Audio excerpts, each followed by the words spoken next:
Je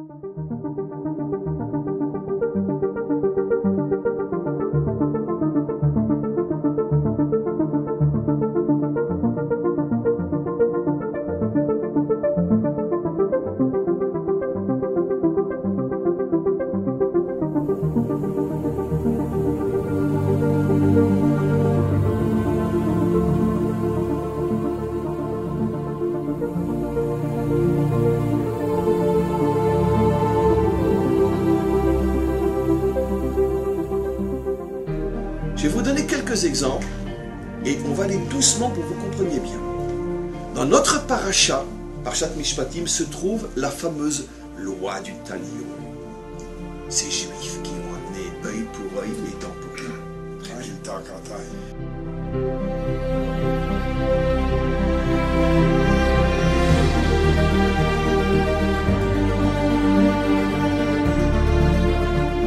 Et c'est à la fin de ces fameux versets qui parlent de la femme enceinte qu'on nous dit ce fameux et tristement célèbre verset qui nous a causé tellement de tort, parce que volontairement ceux qui nous ont causé du tort ont tout fait pour ne pas essayer de le comprendre. Le fameux verset Aïn tachat aïn, œil pour œil, shen tachat shen, dent pour dent, yad tachat yad, main pour main, Regel tachat regel, pied pour pied. Donc, ce qu'on appelle la loi du talion. Qu'est-ce que ça vient faire ici? On ne comprend absolument pas ce que ça vient faire ici, puisque jusqu'à présent, on n'a jamais vu que quelqu'un qui prend la main de quelqu'un, on lui prend sa main. Il n'y a pas un seul verset qui nous dit que... Comment? C'est le verset 24. On n'a vu aucun verset jusqu'à présent qui nous apprenait qu'on prend le pied de quelqu'un s'il a pris le pied de quelqu'un. Donc ça vient comme un cheveu sur la soupe.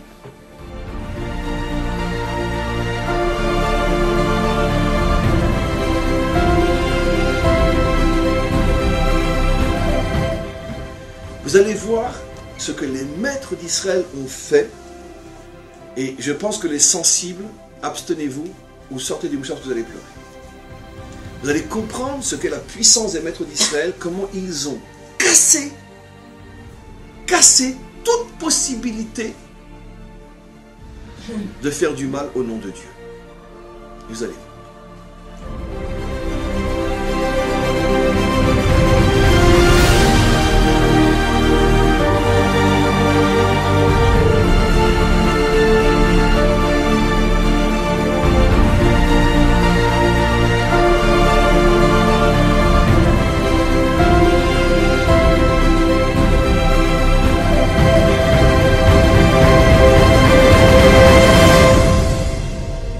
Les maîtres d'Israël, mes amis, quand je vous dis, je n'arrête pas de vous répéter qu'en vérité que la Torah d'Israël, c'est pas ce qu'il y a marqué dans la Torah écrite. Parce que la Torah écrite, on peut en faire ce qu'on veut. La Torah d'Israël, c'est la Torah expliquée par les maîtres d'Israël. Je parle de la Torah d'Israël, chacun prend la Torah qu'il veut. Moi, je parle de la nôtre.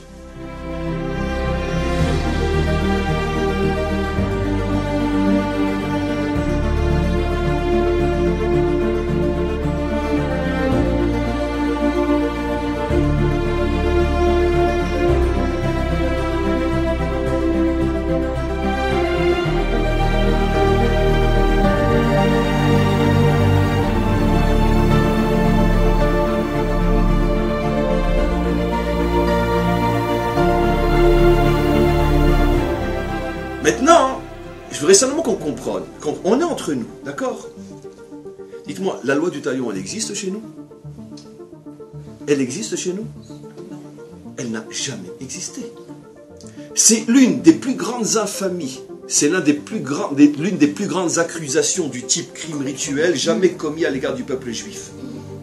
Quand je dis crime rituel, ça veut dire qu'on nous accusait de toutes sortes de... Mais c'est une aberration. Mais là, il suffit d'ouvrir nos textes, vieux de 2800 ans, d'accord, pratiquement contemporain de la Torah, pour voir marqué noir sur blanc, dans le Midrash, dans la Mishnah, dans le Talmud, dans tous les commandements jusqu'à aujourd'hui, que la loi du talion est une fabulation, elle n'existe pas chez nous. Comment nos maîtres traduisent œil pour œil et main pour main? Tu as pris un œil, tu rembourseras l'œil. Mammon, argent. Dans des textes qui sont vieux de plusieurs millénaires, que le peuple juif a toujours respecter, puisque c'est les textes fondamentaux de la justice, même pas de la morale, de la justice d'Israël.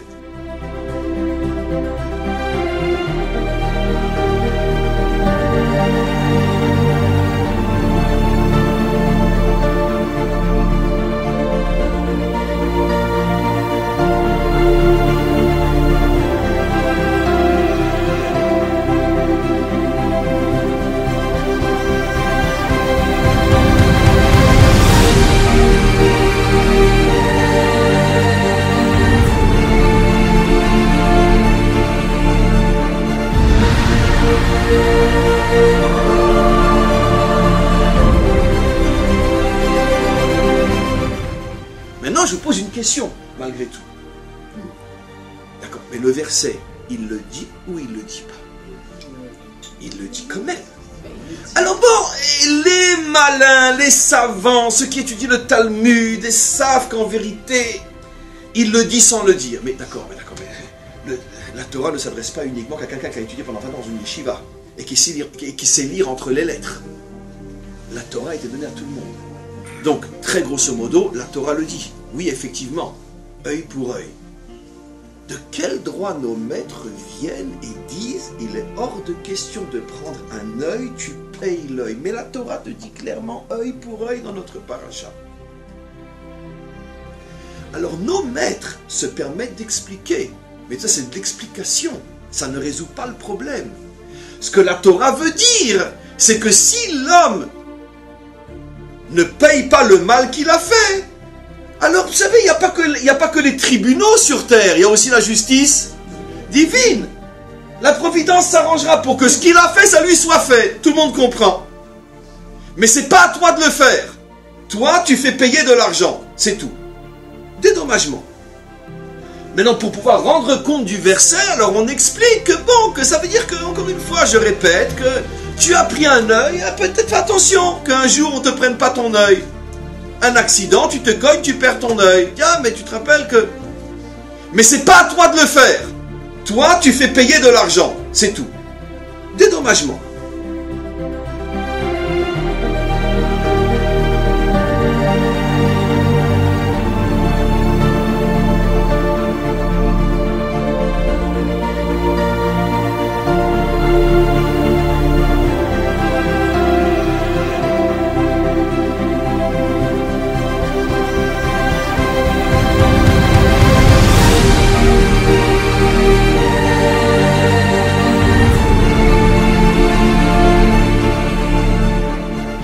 Mais malgré tout, on comprend quel était le souci des maîtres d'Israël d'empêcher le judaïsme de devenir une religion fanatique. Très bien. Mais il fallait malgré tout, en tant que maître d'Israël, un minimum de trouver peut-être une allusion dans la Torah, quelque chose qui montre qu'effectivement, si j'ose dire, l'intention réelle du maître du monde est vraiment comme les maîtres d'Israël l'ont compris. Au moins un minimum, un geste, une bride, quelque chose qui ferait que... Mes amis, dans notre paracha, il y a absolument quelque chose d'absolument incroyable. Et regardez maintenant, vous ne lirez plus jamais cette paracha de la même manière. Écoutez-moi bien. Il y a effectivement les fameux versets de œil pour œil, dent pour dent, etc. On vient déjà d'expliquer selon notre tradition. Mais quelques versets après, il y a un verset que vous ne trouverez nulle part ailleurs, qui dit la chose suivante. Lorsque tu verras l'âne de celui que tu haïs, qui croule sous son poids, tu devras aller l'aider et l'alléger. Il y a deux cas, soit quand il s'écroule, l'aider à se remonter, soit quand il faut le charger et que le propriétaire a du mal lui seul à charger son âne, aider le propriétaire qui est celui que tu haïs, l'aider à charger. Maintenant, pour que vous compreniez bien ce que dit la Torah, je vais approfondir un petit peu. Techniquement, vous compreniez. Le Talmud, comme toujours, qui essaie d'entrer dans les détails, se pose la question. Si j'ai deux cas qui se posent devant moi, parlons pas d'ennemis maintenant, parlons de trois hommes, un spectateur et deux qui ont un âne. Un qui doit charger l'âne, et l'autre, l'âne est déjà chargé, mais il s'écroule sous son poids. Tu ne peux en aider qu'un. Lequel tu choisis d'aider? Celui qui doit décharger, parce qu'il y a la souffrance de l'animal, c'est beaucoup plus pressé. L'animal risque de mourir, il y a la souffrance d'animal. Il y a le fait aussi que, en tombant, le chargement peut se casser. Donc pour toutes les bonnes raisons du monde, tu n'as que deux mains, tu aides en priorité celui qui... Voilà. Qu'est-ce qui se passe maintenant si parmi les deux que je vois, il y a celui que je haïs? Mon ennemi. S'il était seul, on a déjà vu, le verset dit, tu aideras ton prochain, même celui que tu haïs, tu l'aideras à se relever ou tu l'aideras avec son âne. Mais si maintenant, j'ai mon ennemi et mon ami qui sont en face de moi, mon ennemi, il doit charger, et mon ami, il doit décharger. Lequel j'aide? On l'a déjà dit, celui qu'on doit décharger. Mais ici, la Torah dit non. C'est toujours l'ennemi en premier. Toujours l'ennemi en premier, ça veut dire que malgré la souffrance de l'âne qui s'écroule, malgré le fait que le propriétaire de l'âne qui s'écroule est ton ami, tu aideras en priorité, alors qu'il aurait pu attendre, à charger. Voilà. Dites-moi, vous en connaissez un dans le monde qui fait ça?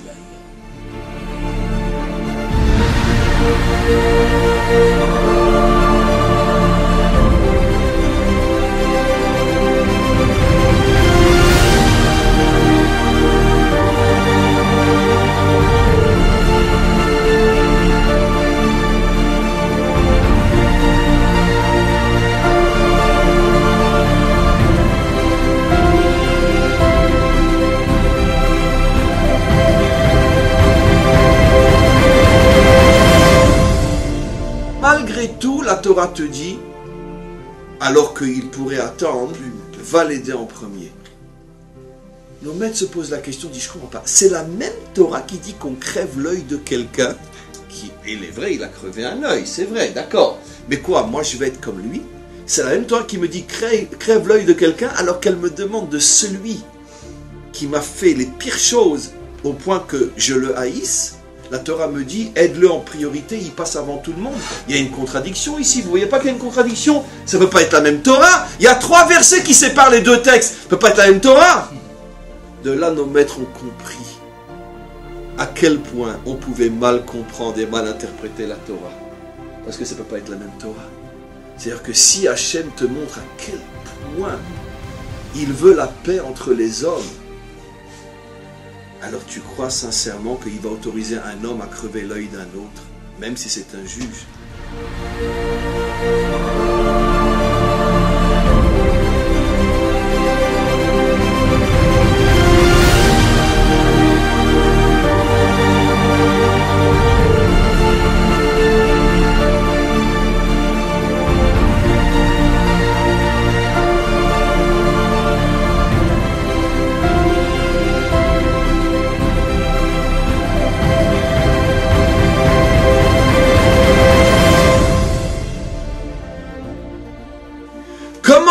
Certains sont arrivés à nous prêter quelque chose qui n'a jamais existé chez nous. On dirait, ils ont bien été capables de dire qu'on tuait les enfants pour prendre leur sang et les mettre dans la matzah.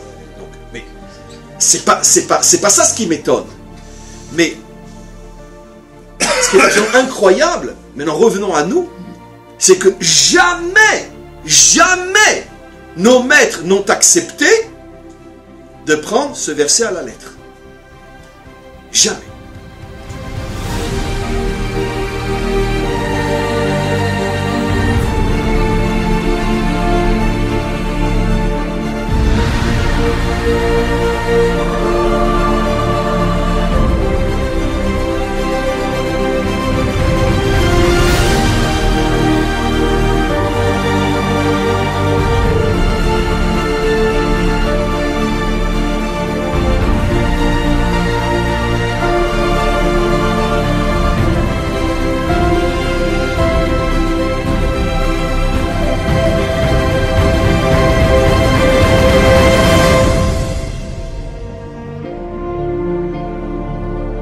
Mais regardez maintenant ce qu'on nous dit tout de suite après nous avoir dit que œil pour œil et dent pour dent, on revient dans le verset 26 sur nos fameux serviteurs et on nous dit la chose suivante.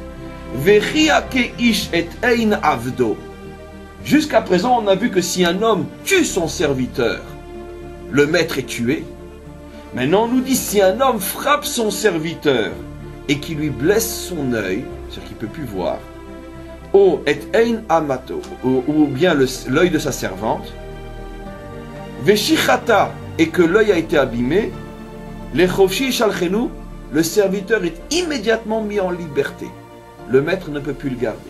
Là aussi, vous imaginez, il y a seulement 200 ans, combien, hein, dans cette belle et humaniste Amérique, d'accord, 3500 ans, tu abîmes l'œil de ton serviteur, ta punition c'est qu'il est immédiatement libéré. Et il devient un homme libre comme toi, tu vas après, il va t'amener au tribunal, tu vas voir ce qu'il va te faire.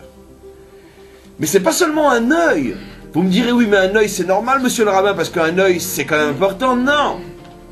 La Torah est tellement proche des serviteurs que même si seulement tu lui fais tomber une dent, regardez maintenant ce que dit le verset 27. Ve'im shen avdo yapil, même si c'est seulement la dent qui est tombée, un petit coup du maître, sale feignant travaille, paf, la dent elle tombe. Halt, il est libéré. Le chofshi shalchenu tachachino, il aura la liberté en échange de sa dent. Alors, ça c'est les seuls vrais et uniques droits de l'homme qui n'ont encore jamais été prononcés par aucun peuple jusqu'à aujourd'hui. Je dis, regardez le paradoxe du paradoxe. Maintenant, je dis pourquoi, j'ouvre une parenthèse. Regardez maintenant, et je ne voudrais pas être vulgaire devant tout le monde, mais regardez l'ignoblerie, son nom, l'infamie, la trahison morale de tous ceux qui nous accusent d'être le peuple qui a donné la loi du talion, parce que ces ordures-là, il n'y a pas d'autre mot, se permettent de sortir un verset d'un contexte, alors que dans le même contexte, la Torah nous parle d'une loi qui n'a encore jamais et qui ne sera jamais appliquée par personne sauf par le peuple juif.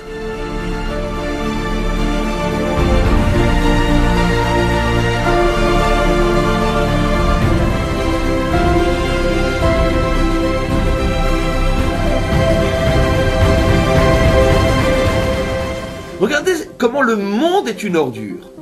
Ça fait 3500 ans, ou plutôt 2000 ans qu'on nous accuse d'avoir donné au monde la loi du talion, alors que, mais regardez ce que dit le verset d'après.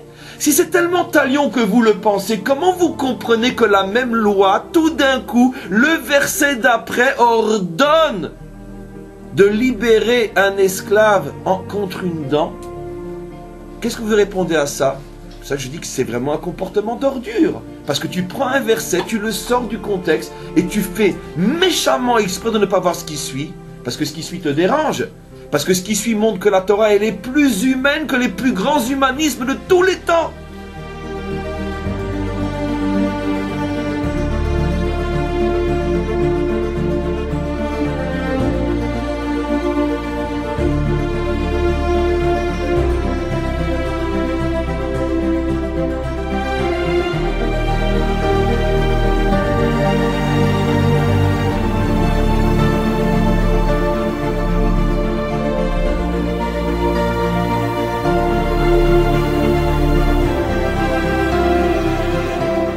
Donc forcément, la fameuse loi du talion ne peut pas être prise à la lettre. Vous avez compris? Si le cours n'était que pour ce que je dis maintenant, Dayenu, on vient de prouver au monde entier que la loi du talion est une invention non juive pour faire du mal aux juifs. Voilà, la preuve est ici.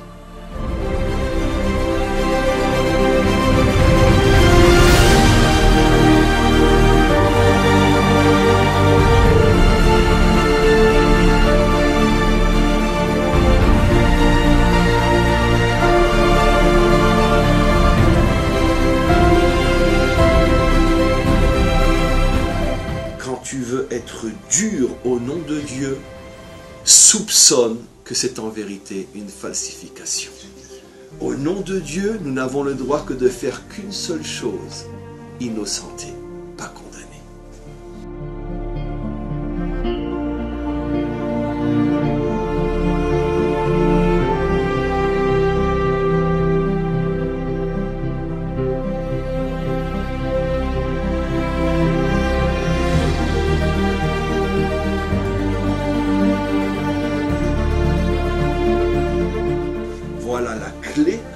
révélé les maîtres d'Israël.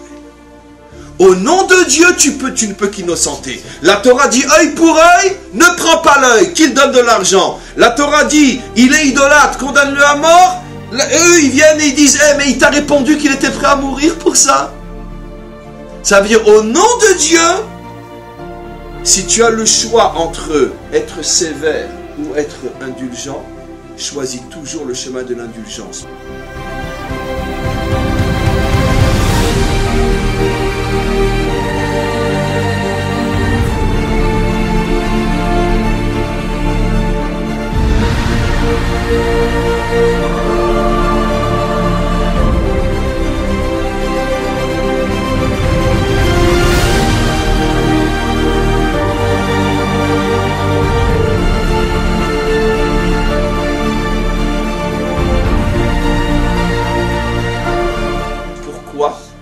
Parce que même si, en théorie, peut-être que si on avait demandé à Dieu lui-même, qu'est-ce qu'il aurait fait? Peut-être que dans ce cas précis, il aurait été peut-être lui-même sévère.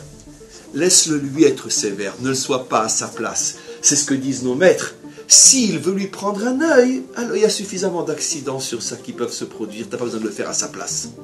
Ne remplace jamais Dieu lorsqu'il s'agit de faire du mal aux hommes.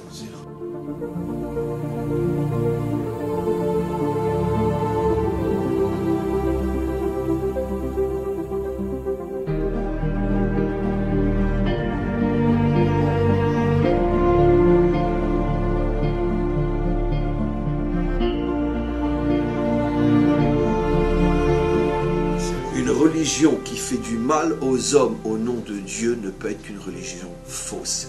C'est impossible que Dieu laisse les hommes faire du mal en son nom. C'est impossible. Pourquoi?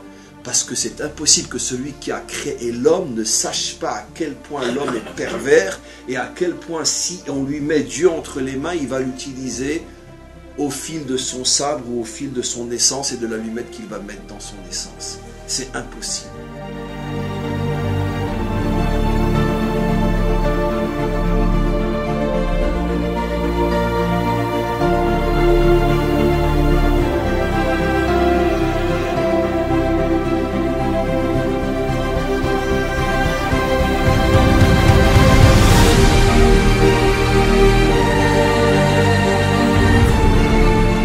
Je n'ai pas dit qu'il n'y a que la bonté. J'ai été précis, mais je vois que je dois le repréciser. Au nom de Dieu, pas de méchanceté. Je n'ai pas dit qu'un homme ne doit pas être digne, mais en ton nom, pas au nom de Dieu. Tu es un dirigeant, tu es un décideur. Votre remarque est très importante, parce que si je l'avais oublié, ça aurait été très grave. Tu es un dirigeant, tu es un décideur, tu es un juge. Tu dois parfois être sévère, tu es un officier, tu es un général, tu es un soldat. Évidemment que vous faites allusion, cher ami, à des milliers de cours où j'ai dit tout le contraire. Et heureusement que vous m'avez remis en place pour que je puisse nuancer. Si tu dois être dur, en ton nom, pas au nom de Dieu. Et c'est ça toute la nuance. Au nom de Dieu, tu dois essayer d'être le plus indulgent possible.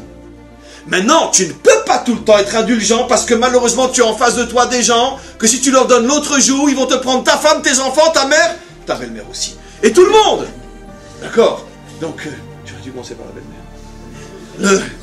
Mais, donc c'est vrai qu'il faut être réaliste, bien sûr.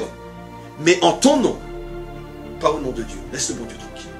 Ce qui veut dire que le chilouv, l'équilibre entre le point et la caresse, c'est le point en mon nom, la caresse en son nom. Ça, c'est l'équilibre que le judaïsme veut dévoiler au monde.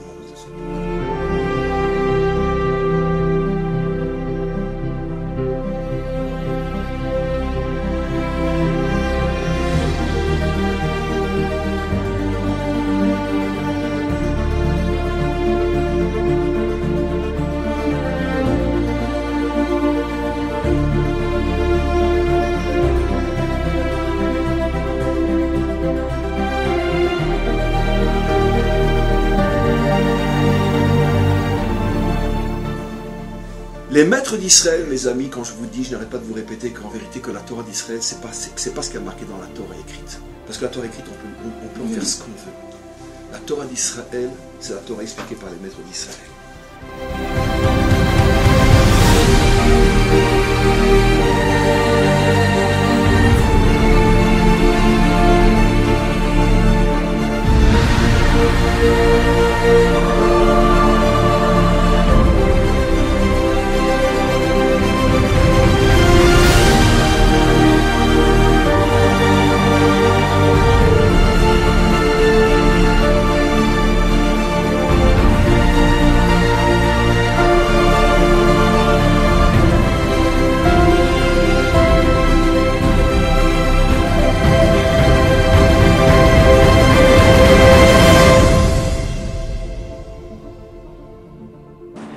Ça nous permet aussi de comprendre, le cours d'aujourd'hui, combien il faut faire attention de ne pas falsifier le message divin.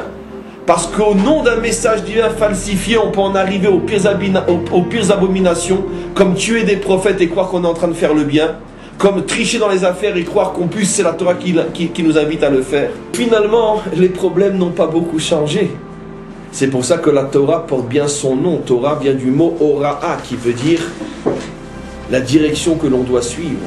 La Torah est véritablement le livre, la source qui nous suit pendant toute l'histoire et qui nous parle des problèmes réels qui sont les mêmes dans chaque génération, seulement qui s'habillent d'une autre manière selon le style et le tempérament de la génération.